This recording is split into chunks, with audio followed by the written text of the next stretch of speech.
loophole abused by the credit card industry for years to harvest billions of dollars in junk fees, reducing the typical late fee from $32 down to $8, saving Americans an estimated $10 billion each year. And this is in addition to so many other actions the president is announcing today to crack down on junk fees and help consumers save real money. You know, over the last decade, credit card giants have been hiking late fees every year, almost in lockstep, even as technology has brought many of their costs down. They've raised interest rates, squeezing American families out of an extra $25 billion in interest charges last year alone. That's why we're working across government to get you a better deal, to make it easier to switch from your high-rate credit card, stopping bait and switch tactics on some credit card rewards, and going after the online tricks that drive consumers to bigger credit card issuers with worse service and terms. This work is critical, especially as some of the biggest players in so many industries are looking to get even bigger and gain more power to corner the market. Thank you, President Biden, for your leadership of putting a stop to this profiteering, greedflation, and other unfair practices that keep costs high for so many families. It's my pleasure to turn it over to the President of the United States.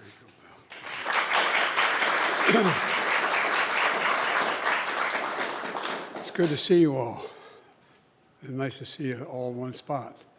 Look, Director, thank you for that introduction, and thank you all for the work of the Competition Council. Now, it's reducing costs and delivering results for the American people. I've said before, capitalism without competition is not capitalism. It's exploitation. And that's what we've been seeing. Although it's on small scale in the minds of many people, when you add up those numbers, they're gigantic. And we're taking it on. Here's what's happening.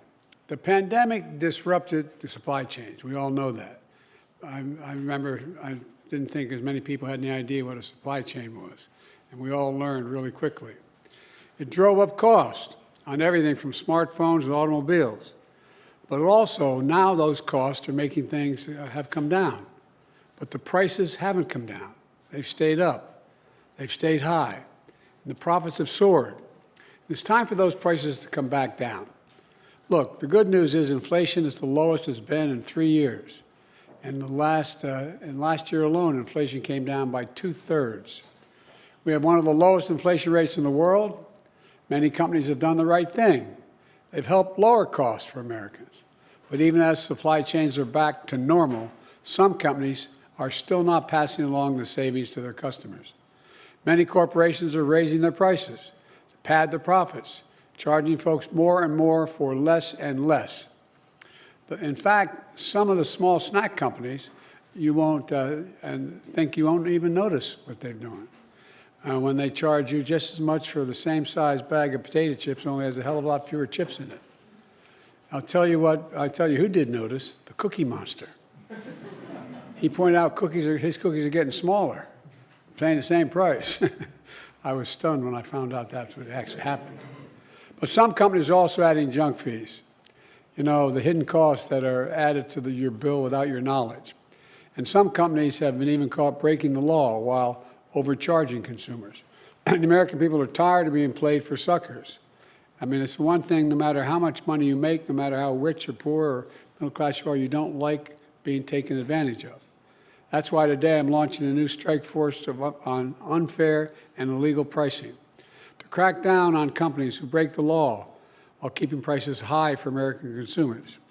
The new strike force will be led by the Department of Justice and the Federal Trade Commission. If you keep prices high while engaging in illegal practices that are fraudulent or unfair or deceptive or anti-competitive, we will enforce the law. We will enforce the law. Today, we're announcing that the Consumer Financial Protection Bureau is finalizing a rule that will help stop some credit card companies from ripping you off with late fees. Under the law, banks are not supposed to charge late fees. that are higher than the cost banks have to engage to collect the late payment. But we estimate banks are generating 5 times more in late fees than it costs to collect late payments. They're padding their profit margins and charging hardworking Americans more than a cumulative effort number, $14 billion in 2022. With the announcement of this new rule, late fees are now going down to $8 instead of the current average of $32 late fee payments. This action will collectively save families $10 billion in credit card late fees every year. That's the average of $220 in savings annually for more than 45 million Americans who typically have to pay late fees. It's a lot of money. And let me close with this. Fair competition is the key to my economic vision. To build an economy from the middle out and the bottom up, not the top down. And it's working. Wages are up more than prices. Unemployment has reached historic lows. Families are finally getting a little breathing room. Prices are still too high, and they shouldn't be this high. That's why we're going to do everything we can to keep lowering costs for hard-working families. With that, I'm going to turn this over to Lael, the Director of National Economic Council. But I'm supposed to leave for a meeting with the Business Roundtable on the telephone. But I'm going to hang around and listen a little bit. So with your permission, I'd like to stay and my staff will tell me when the drop-dead hour occurs. They'll pass me a note. But thank you all for all the work you're doing. I really mean it.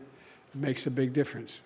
When I raised this issue a year or so ago with some of my team, they thought no one's going to care much about it. Well, they didn't sit at my kitchen table when I was growing up. They care a whole lot when you're being played for a sucker, no matter how much money you have. So thank you for what you're doing. Lael, I'll turn it over to you. Well, Mr. President, I think the members of your Competition Council have been very busy since you last met with them about 6 months ago. We've also got a new member. Ambassador Tai has joined the Competition Council as well. I thought what we might do is just start by hearing from several of your cabinet members about the efforts they've been undertaking over the last few months and the announcements they're making. So I thought we would start with Secretary Vilsack to hear about the Department of Agriculture, and then perhaps go to Secretary Austin to hear about the Department of Defense. Oh, thank you very much, Madam Director. Mr. President, I'm very pleased to be here today to report on the progress that USDA has made under the competition executive order you signed to deliver benefits for farmers, ranchers, workers, and American families. First, we finished the final rule on the inclusive competition and market integrity, which bans discrimination on the basis of sex, race, religion, disability, and more, including being a cooperative in the livestock and poultry markets. It's going to prohibit retaliation against livestock producers and poultry growers for engaging in very basic activities, reporting to the government, forming an association of producers or more. For example, it protects livestock producers and poultry growers' ability to communicate with each other and other packers and poultry dealers in search of new opportunities to compete or engage in price discovery. The rule also stops deception, including false or misleading statements and material omissions in contracting, contract operations, and contract termination. As you can see from, there will be a slide in the slide deck. We're also working hard at 2 more proposed rules. One tackles unfair and deceptive practices in poultry tournaments. The second reaffirms the longstanding position of USDA that harm to competition along the lines of the Sherman and Clayton Acts should not be applied to backers and stockyard cases. We're very close to publishing a final rule that aligns the product of the USA label with consumer understanding of what that claim means. We're working on label standards and verification guidance for claims such as animal-raised practices so that consumers can trust those labels. And lastly, we're wrapping up the more than $1 billion of investments that you challenged us to make in meat and poultry processing infrastructure this spring and summer, focused on small, independently owned local facilities. I'd like to highlight the steps we continue to take to promote transparency, the farmer's voice, and research access. With the partnership of the United States Patent and Trade Office, we're also helping farmers and plant breeders voice their expertise in support of robust patent examination process. Next, in partnership with the Patent Office, we're working on steps to promote research access to seed germplasm. All of this, Mr. President, is going to provide additional competition more choice and lower costs for consumers.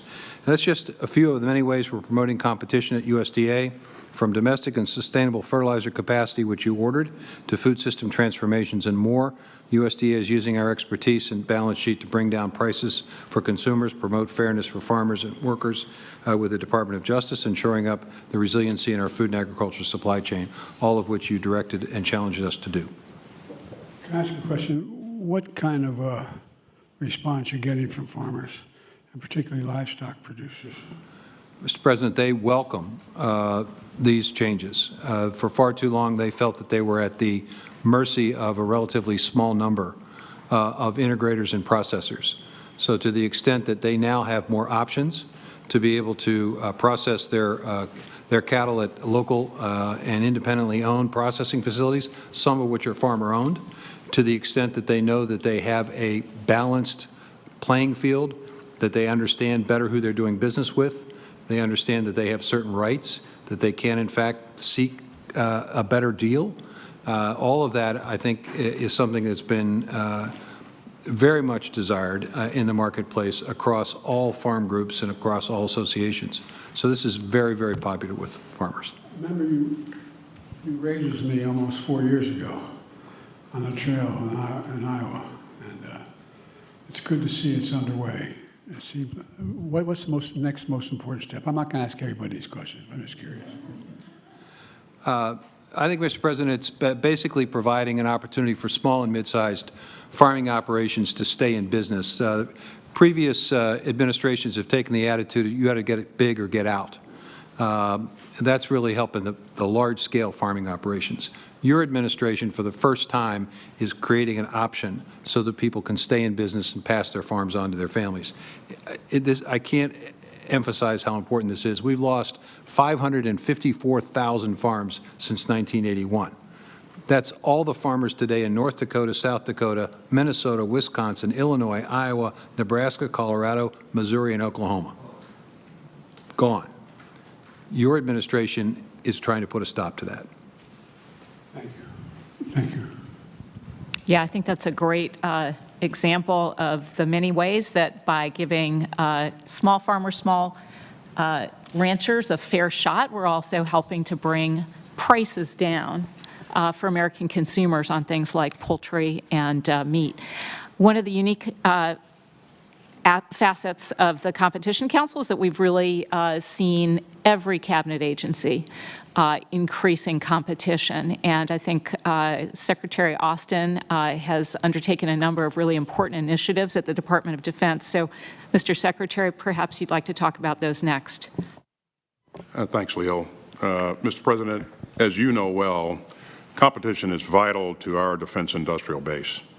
And to keep America secure, we need to make our defense and industrial base even stronger.